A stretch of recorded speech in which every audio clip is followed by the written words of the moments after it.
Berita hebat dari dunia pendidikan. 630 siswa mogok belajar.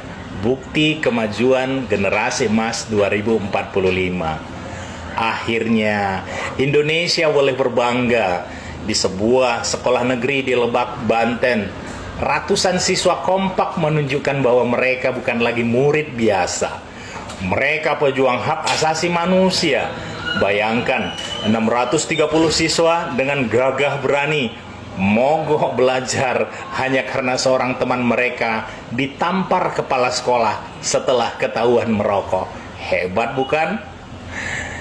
Betapa mulianya sikap solidaritas ini. Mereka tidak membela kebenaran, tapi membela teman yang salah. Karena di zaman modern ini, kebenaran sudah usang.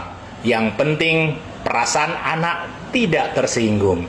Kepala sekolah yang menegur dan menampar dianggap biadab. Guru yang mendidik diperlakukan seperti penjahat. Dan siswa yang melanggar tata tertib malah menjadi korban suci yang patut diratapi dan ditangisi bersama-sama. Lihatlah orang tuanya, sosok pahlawan baru dalam sejarah perlindungan anak.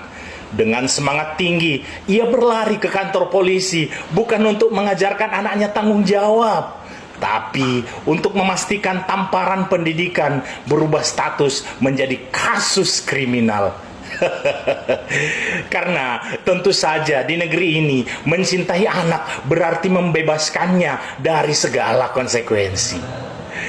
Polisi pun sebagai penjaga hukum tentu harus menunjukkan bahwa hukum adalah segala-galanya. Moral bisa ditunda, pendidikan bisa dinanti, tapi laporan polisi harus segera diproses. Sebab dalam logika zaman ini lebih penting menegakkan pasal demi pasal daripada menegakkan moral dan akhlak generasi. Dan para siswa yang mogok belajar, wah, inilah indikator suksesnya kurikulum merdeka. Mereka benar-benar merdeka. Merdeka belajar, bahkan merdeka dari belajar.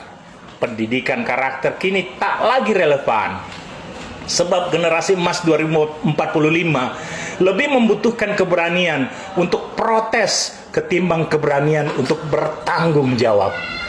Bayangkan, jika setiap kali guru menegur siswa, ratusan siswa mogok, betapa indahnya masa depan pendidikan kita. Tak perlu lagi rapor, tak perlu lagi guru disiplin. Kita cukup bangun sekolah tempat siswa belajar tentang hak tanpa perlu bicara tentang kewajiban.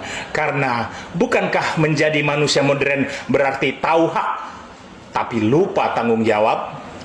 Kini, kepala sekolah tinggal menunggu giliran menjadi headline baru. Guru tampar siswa, pendidikan nasional terancam. Sementara itu, siswa-siswa akan dikenang sebagai pelopor demokrasi ruang kelas dan orang tua menjadi simbol keadilan bagi seluruh anak-anak manja di Indonesia. Dan kita semua, kita akan bertepuk tangan sambil berkata, selamat datang di era baru pendidikan Indonesia, di mana guru yang bersalah karena mendidik, menampar dan mendidik siswa, kemudian siswa menjadi benar karena melanggar peraturan, dan hukum menang karena pasal memperjuangkan pasal demi pasal dan mengorbankan akhlak dan moral. Selamat datang di Indonesia. Saya Engran Silalahi, guru peradaban Indonesia dari Sumatera Utara. Horas.